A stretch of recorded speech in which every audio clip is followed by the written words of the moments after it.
This accreditation DVD is a collaboration by AH&MRC, VACCHO and a number of member services embarking on an accreditation journey from New South Wales and Victoria. These accreditation stories will offer viewers a brief introduction to what accreditation is, including the common systems and processes involved such as risk management, compliance and quality, financial management, human resources, planning and evaluation, organisational and clinical governance. The AH&MRC is the peak organisation for all the Aboriginal community-controlled health services within New South Wales. We hope to lead the way for our member services to become accredited. We've got an accreditation team here who are constantly out in the field talking to all the members about accreditation. I'm Jill Gallagher and I'm the CEO of the Victorian Aboriginal Community Controlled Health Organisation. We currently have 24 Aboriginal health services who are full members of VACCHO and 3 associate members. For many years we've advocated and assisted our members to talk about accreditation. Firstly, what is accreditation? We're pushing and hoping that the medical services within New South Wales do become dual accredited, because RACGP accreditation covers the clinical side of things. The QIC or the ISO standards covers the organisation, the back end and the management and systems that go on behind the scene. In the new health landscape, our services have to be dual accredited. ACCHO accreditation allows for you to claim more under Medicare, but it attracts good clinicians. Clinicians want to come to professional-based services. The ISO accreditation now allows us to promote that. Under our management systems, we're working to international standards, and that was a major plus for this organisation. The Quality Improvement Council is actually the authoritative body, and so it then licenses other organisations to deliver those standards and assist organisations in their state. Why is it important to do accreditation? I think it's very important for other ACCHOs to undertake accreditation for a whole range of reasons, and that is that to ensure that whatever services they're providing to their community members is hitting the mark. Engaging with Aboriginal communities, you have to build credibility with them. By doing that, we need to demonstrate to not only our Aboriginal community but the broader community that the services and organisation we run are meeting standards and are comparable to mainstream services. A lot of people around regional Victoria think that Aboriginal agencies are not as up to date with what goes on clinically as most other agencies, so that was the mentality back then, and we've changed that. We're now ACCHO accredited, I think 4 times now, so 8 years, which has been really, really good. We chose QIC. We had a look at QIC and ISO and chose QIC because it was more related to community health services and actual service delivery components. Becoming accredited or talking about continuous quality improvement shouldn't be seen as an add-on. It's got to be in everything you do as an organisation. It's just a darn good way of keeping the office all on the same page. Accreditation was so is important to the organisation, and not only to the organisation but to the staff, to improve standards, to set standards. I think it's good for the community to know that what they're doing is based on, I guess, like best practice, and that as part of the accreditation process, having staff be able to have input into that process as well.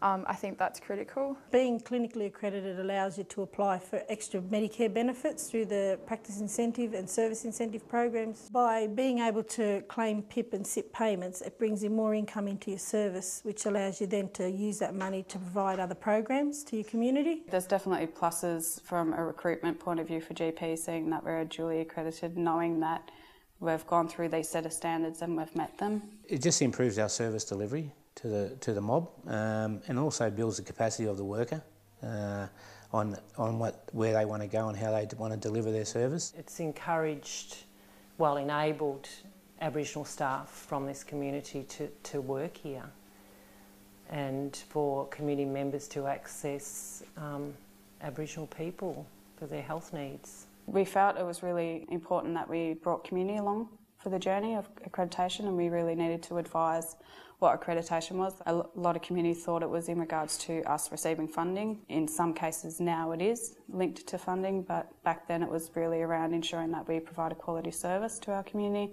and that they're part of our process of feedback and communication. Accreditation is something that you can't get wrong. You have to get it right. So we set standards here. Our standards are high, so we've got to maintain that. I think it probably does give them some confidence that when they walk into our service, we've got the same certificates as other, mainstream health services, and that, I've explained to them that we've met all these standards, and, we really are a proper clinic.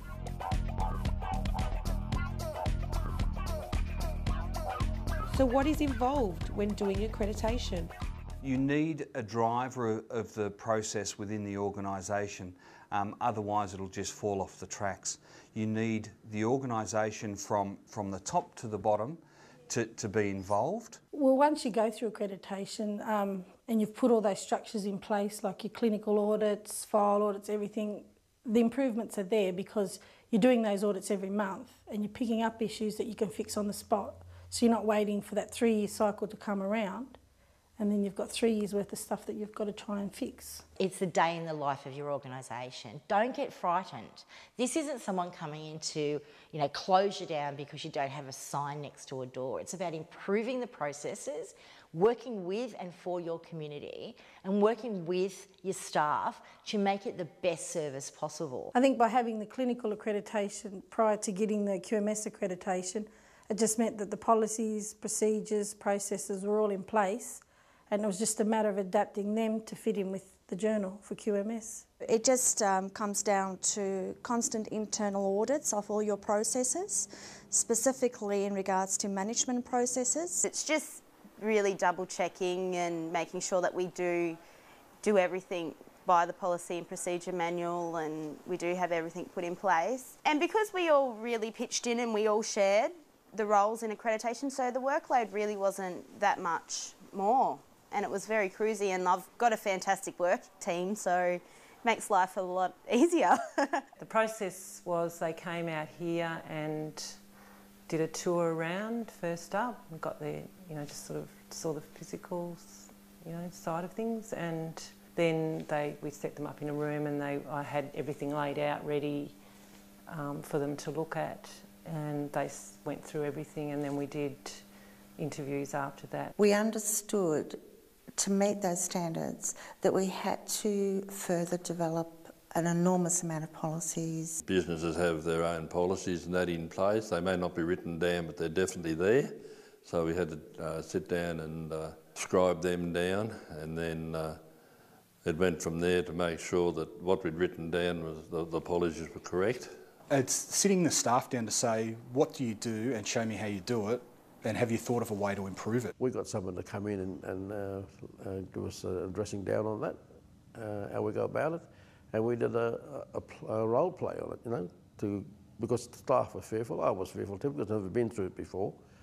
And when you do that, you've got to go through all files, staff files or professional staff files, to ensure that all their accreditation, all their certificates, their indemnity and all that sort of stuff. So it showed us that, hey, we're not fooling with something simple here. It's serious stuff. And I'm glad we've gone through that. The facilitators work with the ISO standards all the time.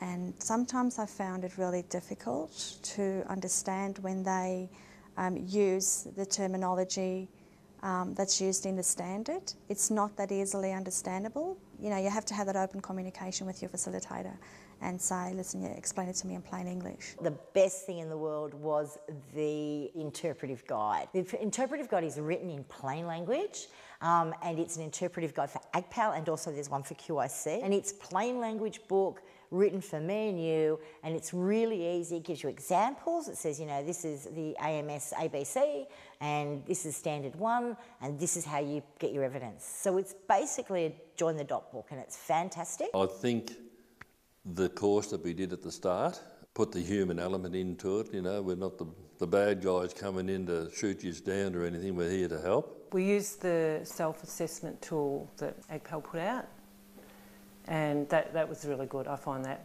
excellent. We had a facilitator who assisted us, and she was very, very useful. The lady that came down happened to be Indigenous, and she seemed to gel well with the staff. The other resource is that we used all of our staff and their expertise because they know their own area.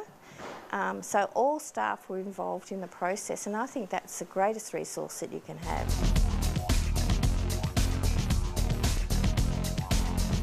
We're improving our feedback from our clients and our staff on better ways of improving our service delivery. Through the written feedback, a lot of people were concerned that this is a doctor's room when the doctor's here, and they were concerned it wasn't soundproof, that they thought what used to be the manager next door could hear. And as soon as we found that out on the feedback form, we soundproofed this room. So, you know, they could see that we acted on their feedback, so they take it kind of more seriously now too. If I identify that there's a risk in a practice that's happening, I can go to my immediate supervisor or to the CEO and say, look, I think there's a risk existing here. And what happens for them then is that they actually then do a risk analysis on that and will make a decision about how to proceed. So what we do, we have community meetings once a quarter and to talk about what goes on in the community. What is it that you need from us? And they can talk about whatever they like. It doesn't have to be about the doctors or the nurses or housing. It can be just a general gripe about the Victoria Police. What can I do to help them, or what can my staff do to help them get through those issues?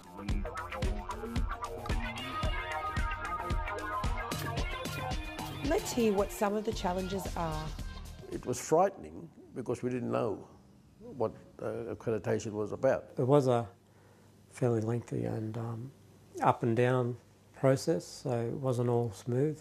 The standards are so broad, and the processes you need to understand what your organisation needs to meet was very hard to actually understand until someone came in, an external person who's equipped to train up staff in order to understand the actual standards. The ACCHO accreditation was new to everybody in the organisation, even though we had people who come from the mainstream health system.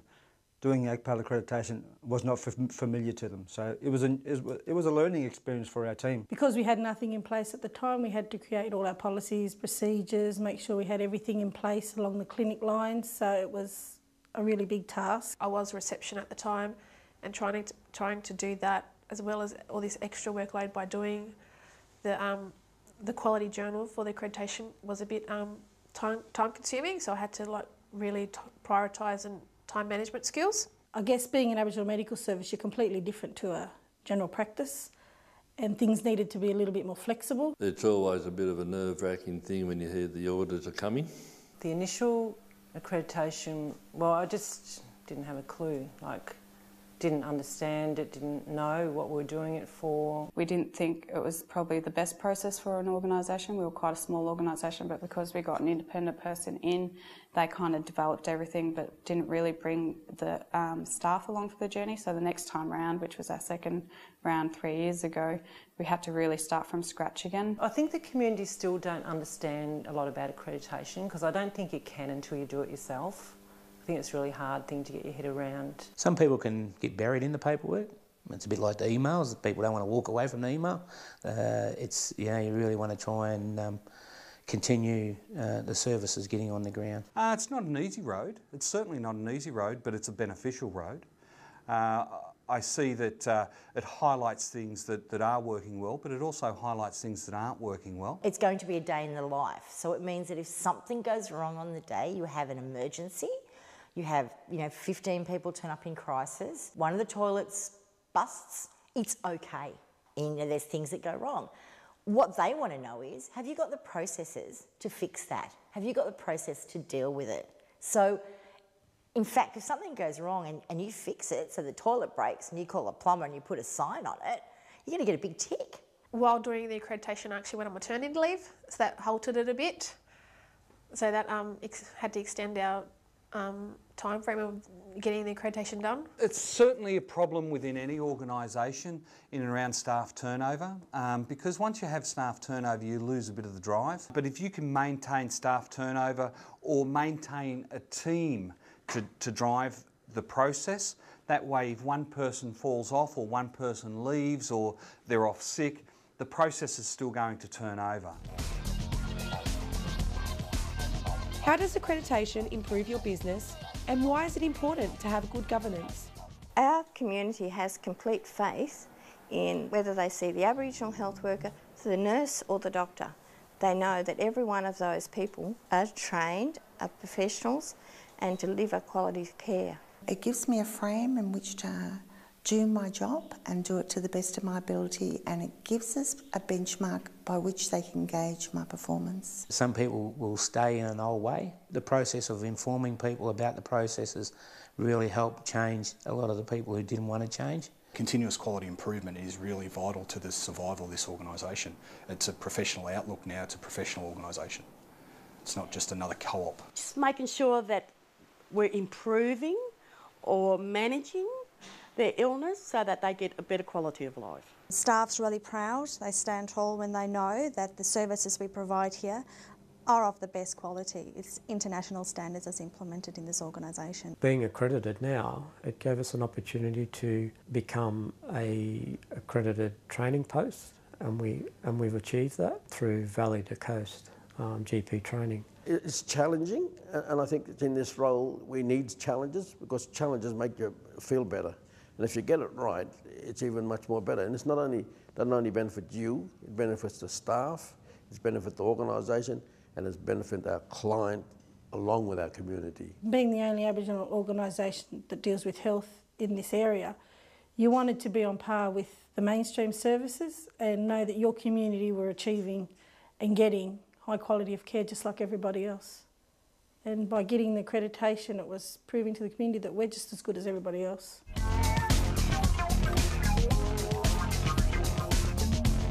We've lost stuff in the past. You know, we've had access, we've lost organisations, we've lost houses and land assets, you know, through poor management. We need to look at governance as the next step. For many years, agencies have had elders, young people, middle-aged people being in the role of looking after the organisation. They now need to step up and be able to read financial reports so they can make those decisions, so we can go to the bank. So for me, my good governance is sharing with other agencies what I know and what I love, and that is governance, is to say you need to have board members that can do this stuff. If you don't have them, go and get them trained. And the board, you know, we have little arguments, but that's entirely that, but as long as you keep talking, eh? And the governance, we're tops. I want to show Julia Gillard what governance is all about.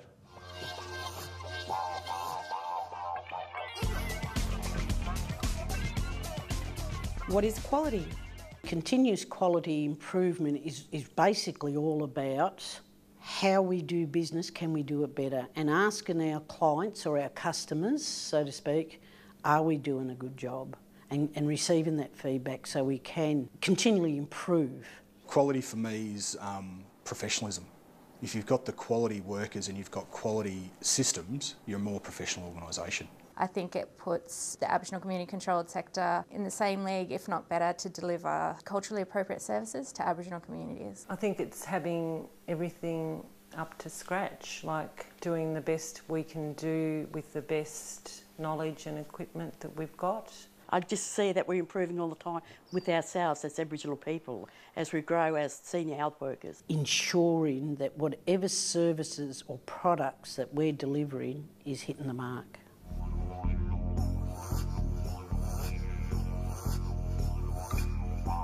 What advice would you offer others? Don't just focus when accreditation time comes around, get all in a panic and then start trying to do everything.